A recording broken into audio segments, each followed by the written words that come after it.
ইসরায়েলের রাজধানী তেল আবিবের রাতের আকাশে ছুটছে ১০০ আগুনের ফুলকি, যা ছুটে শত শত মাইল দূর থেকে শব্দের চেয়ে বেশি গতিবেগে ছুটে এসেছে সুদূর ইরান থেকে। আর তার ভয়ে কম্পমান ইসরায়েল। যা কেউ কল্পনা করেনি তাই ঘটল। মহাপরাক্রমশালী যারা কথায় কথায় হাজার মানুষ মারছে, যারা স্বাধীন সার্বভৌম দেশের সীমান্ত লঙ্ঘন করে, তাদের পাশে আছে পৃথিবীর সব শক্তিশালী দেশ।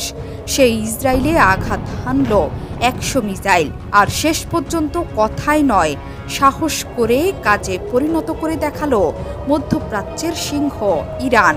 ইরান আবারও প্রমাণ করল অন্যায়ের বিরুদ্ধে তারা যে অবস্থানের কথা জানিয়ে আসছিল তাতে এখনও অটল আছে। স্থানীয় সময় মঙ্গলবার রাতে গুরুত্বপূর্ণ কৌশলগত শহর জেরুজালেম এবং হাইফার পাশাপাশি পুরো ইসরায়েল জুড়ে আকাশে ইরানি ক্ষেপণাস্ত্র দেখা গেছে। ক্ষেপণাস্ত্র হামলা শুরুর পরপরই ইসরায়েল জুড়ে সতর্কতা সাইরেন বাজতে শুরু করেছে। নিরাপদ আশ্রয়ের সন্ধানে ছুটছে ইসরায়েলিরা। ইসরায়েলের রাষ্ট্রীয় টেলিভিশনে সরাসরি সম্প্রচার চলাকালে রিপোর্টারদের মাটিতে শুয়ে পড়তে দেখা গেছে এবং ক্ষেপণাস্ত্রের আওয়াজও শোনা গেছে। দখলদার সামরিক বাহিনী দাবি করেছে তারা এরই মধ্যে বেশ কয়েকটি ক্ষেপণাস্ত্র ভূপাতিত করেছে। তবে এই বিষয়ে বিস্তারিত কিছুই জানায়নি দখলদার বাহিনী। দেশের জনগণকে পরবর্তী নির্দেশ না দেয়া পর্যন্ত নিরাপদ এলাকায় অবস্থানের আহ্বান জানিয়েছে ইসরায়েলি সেনাবাহিনী। জর্ডানের রাষ্ট্রীয় বার্তা সংস্থা জানিয়েছে সাময়িকভাবে বিমান চলাচল স্থগিত করা হয়েছে। ইসরায়েলি আর্মি রেডিও জানিয়েছে বেন গুরিয়ন বিমানবন্দরে টেক অফ ও অবতরণ বন্ধ করা হয়েছে। ইরানের অভিজাত বাহিনী ইসলামিক রেভলিউশনারি গার্ডস কর্পস বলেছে হিজবুল্লাহ প্রধান হাসান নাসরুল্লাহর হত্যার প্রতিশোধ নিতে ইসরায়েলের ওপর হামলা চালানো হয়েছে।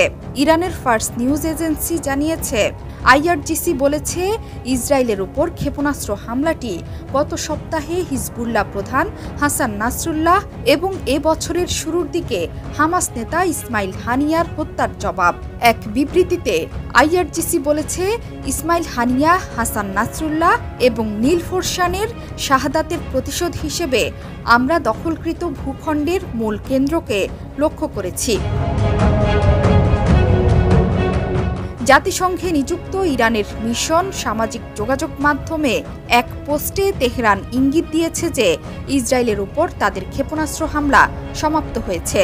এতে ইসরায়েলি সরকারকে পাল্টা হামলা থেকে বিরত থাকার হুঁশিয়ারি দেওয়া হয়েছে।